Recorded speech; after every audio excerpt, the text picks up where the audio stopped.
Gwangamuje, rise up, Uganda. The time is now. Our husbands, uncles, sons, and brothers are being abducted daily. Our mothers worrying about their children. Wives missing their husbands. Children missing their providers. Homes without breadwinners. Families worried about their loved ones not knowing where they are. Some of them end up in torture chambers. Children who have never seen their parents, especially their dads. Where are they? Our brothers in Karamoja, they have been dehumanized. They have been made homeless. Their cattle stolen from them and their houses burned down. Our sisters are ending up going in modern day slavery because this is the only solution, or seems like the only solution. They are being treated like animals. They sleep on floors. Their organs have been extracted without their own will. Many are still going on a daily basis, in thousands to be precise. Those who are meant to look after us treat us like we don't even belong. This is our country, but they treat us like we are from a different planet and they're trying to get rid of us. We shouldn't wait for them to actually succeed. Those in power, those in offices are actually using those places to steal from us on a daily basis. We know them. Nobody's doing anything about it. It shouldn't be like this, and it must not stay like this. This system keeps getting worse. Gwanga mujje waliwo omulango ogukubiddwa eri bannayuganda bonna, guno nga sigwa kuyamba muntu omu wabula bannayuganda bonna abawulira nti bakooye okunyigirizibwa, abawulira nti embeera ebayinze, abawulira nti ekimala kimala. Gwe bw'oba owulira nti abantu abali makomera ewatali musango wabula nga bavunaanibwa ensonga ez'ebyobufuzi olw'okuwagira Bobi Wine Kyagulanyi Ssentamu, osaana weenyigire nnyo mu nteekateeka eno. Bw'oba owulira nti abantu abazze battibwa ebyejjenjeero ebitaliimu nsonga, osaana weenyige mu nteekateeka eno. Gwe bw'owulira nti munnayuganda munno gwe batulugunya ne bamubbako ettaka lye ku kifuba ku maanyi g'emmundu, bw'owulira nti akuluma, osaana weenyige mu nteekateeka eno, kubanga baatwala erirye tebannakutuukako naye enkya bajja. Singa oba tositukiddeemu ekyatuuka ku munno naawe enkya kijja. Bw'obanga ddala owulira nti embeera Ssaabasajja Kabaka wa Buganda gy'alimu sitekusanyusa, weenyigire mu nteekateeka eno. Bw'obanga omanyi nti ddala oyagaliza Obwakabaka bwonna, oba bwankole oba bwa Busoga oba bwawo oba bwawa, kubanga tewakyali Bwakabaka buyimiridde, bwonna babusaanyizzaawo. Naye oba owulira nti n'embeera eyo ekuluma ng'oyagala Obwakabaka naye nga tokyabulabako, osaana weenyige mu nteekateeka eno. Eno nno bateeseteese olunaku lwanga 8 omwezi ogujja ogwokutaano. Bannayuganda ffenna tebakusabye kinene, olina kusigala ewaka, teri kuva waka kugenda ku mulimu kukola. Bangi bagenda ne bagamba bwe nnaasigala ewaka nnaalya ki? Nina okugenda okunoonyeza abaana ekyokulya. Oba mutuufu? Ne twebuuzeemu. Museveni yakuteeka mu lockdown ey'ekifuba eyitali ya kyeyagalire, yakuteeka emyaka 2 miramba. Temwamalako? Twamalako era ffenna weetuli. Naye bagambye busabye ennaku 2 zokka osigale ewaka togenze ku mulimu. Embeera bw'enemala okukyukamu ojja kukola by'okola nga naawe omanyi nti nno oli musanyufu mu nsi y'omwokolera. Naye olwaleero ne bw'onoogenda n'okola nga ne bw'okola akatono k'okola bakagalako omusolo ogutannyonnyoddwa, gulagawa, gukola ki, gw'omukozi aguwaayo oganyulwa ki, kiba kigasa ki? Bw'otuulako ewaka ennaku 2 Uganda nemala okutereera n'okola nga naawe omanyi nti ssente okola yiyo, gavumenti ogiwa omusolo naye ogisasula ogwo omusaamusaamu, kiba kikukosa ki? Kati nno bino ebiwandiiko olwafulumiziddwa ne bitandika okutambula ku mitimbagano egy'enjawulo, abakitegeera abategeera nti ddala Uganda weeri si weerina okuba bo baatidde dda. Naye gwe munnayuganda tanategeera Uganda wa weeri, gwe okyabuusabuusa.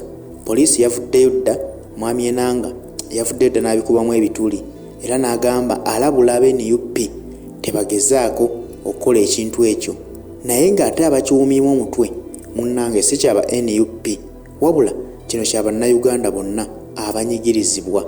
Tekiriiko kibiina kya byabufuzi nti oba gundi ne wobeera munna NRM ng'owulira nti wuuli onyigirizibwa, yessaawa ositukiremu weetabe mu nteekateeka eno. Bw'oba olina dduuka lyo kwoluliweeyo nti sigenda kuliggula okumala ennaku 2. Bw'oba ovuga takisi kwoluweeweeyo sigenda kuvuga takisi eno okumala ennaku 2 ezisabiddwa. Tumale okukyusa eggwanga lyaffe, ate awo emirimu gyaffe tujja kuba tugiddamu nga gitambula bukwakku ewataliiwo kitulemesa kyonna. Naye olwaleero ne bw'onoogenda okukola nga Uganda teteredde, munnange okolera gavumenti ya kuno ey'abanyaguluzi. Twakirabako gye buvuddeko omwaka oguwedde, baalangirira enteekateeka y'emu era ng'erangiriddwa olwaleero ne bagamba eggwanga lyonna lirina okutuula ewaka obutabaako n'omu agenda ku mulimu okukola. Bannakampala baabukeeza nkokola ne bagenda mu kibuga era abaatuukako mu kibuga ku olwo baasanga Kampala akwatiridde omujjuzo era nga bulijjo. Bannamasaka abatonotono ne bagenda ne bakola, naye abasinga obungi baali bawulidde omulango ogwo era bo tebaakola. Ate ab'ejjinja be bakisingamu ekintu kino, bo ku olwo jjinja temwalimu dduuka nalimu liggule, ate ne bateekawo embeera okulaba nti baziyiza emmotoka yonna esala okusukka jjinja eyingire Kampala. Kati ne ndowooza nti jjinja yesinga okunyigirizibwa mu Uganda. Jjinja be basinga okubeera mu mbeera embi era be beetaaga enkyukakyuka bokka. Lwaki tetukwatira wamu ne tuva mu mbeera eriwo ne tumanya nti tugenda kweyagalira mu Uganda yaffe ey'awamu ennungi? Kati n'enteekateeka eno erangiriddwa, kye nandirowoozezza nti okuyambibwa ffenna nga bannayuganda kyandibadde kugyenyigiramu. Tebakusabye nti weeyiwe ku luguudo, tebagambye nti obakuba omuntu obakola ki, nedda. Gwe just sigala ewuwo osirike. Posti zino bazitaddeyo ng'obudde bukyali nti leero tuli mu nnaku z'omwezi 12, ennaku ezisabidde okusigala ewaka ziba 2 zokka. Bw'agamba nti onoonyeza abaana kyakulya bategekereyo akawunga, omanye nti ennaku 2 ako weekali ze nabasigenze kukola tunaba tulya kkano. Naye omuntu agenda n'akugamba nze sisobola kusigala waka nina okunoonyeza abaana ekyokulya. Kyokka gavumenti lwe yamuteeka mu lockdown emyaka 2 miramba, oli yagimalako ate n'ayitawo nga tafunye buzibu bwonna. Kitegeeza nti eggwanga lyaffe tulaba nti weriri lirina okuba. Gwe munnanga agamba nti okola mmere ya leero, yesi nkitegeera ffenna bwe tuli, naye Uganda ya leero ekusanyusa? Ekitta abantu ekiriwo kikusanyusa? Okusiba Abannayuganda batalina misango kye kikusanyusa? N'olwekyo bw'obanga okooye naawe embeera eyo, weeweeyo ku nnaku ezisabiddwa osigaleko ewaka, ebisigadde obirinde kubiraba luvannyuma nti Uganda ekyuse. Waliwo abeebuuzanga nti bwe tusigala obusigazi ewaka gavumenti kiba kigikosa ki? Okimanyi bulungi nga ffenna twegugunze ne tutakola. Olunaku lumu bwe luti lwe tutakoze, gavumenti eyinza okufiirwa omusolo ogukwata mu buwumbi n'obuwumbi, kubanga buli lunaku lwe tukola ffe tusasulira gavumenti emisolo egitugibwako, bye gikola tetulina kye tulabako. Gwe n'olwala n'ogenda e Mulago ne Panado n'abulayo era ne bakuwandikira muwandikiro ogenda omugule ku famasi eziriraanyeewo, n'olaba ng'embeera eyo enyigiriza obunyigiriza munnayuganda gye tusaana okusooka okukomya tulyoke tweyagalire mu Uganda yaffe ey'awamu. Wangamu J, rise up Uganda. The time is now. Our husbands, uncles, sons, and brothers are being abducted daily. Our mothers worrying about their children, wives missing their husbands, children missing their providers, homes without breadwinners, families worried about their loved ones not knowing where they are. Some of them end up in torture chambers, children who have never seen their parents, especially their dads. Where are they? Our brothers in Karamoja, they have been dehumanized. They have been made homeless, their cattle stolen from them, and their houses burned down. Our sisters are ending up going in modern day slavery, because this is the only solution, or seems like the only solution. They are being treated like animals. They sleep on floors. Their organs have been extracted without their own will.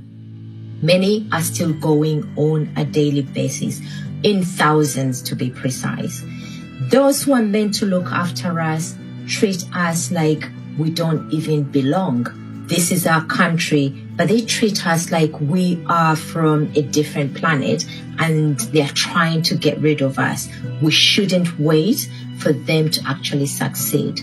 Those in power, those in offices are actually using those places to steal from us on a daily basis. We know them. Nobody's doing anything about it. It shouldn't be like this, and it must not stay like this. This system keeps getting worse.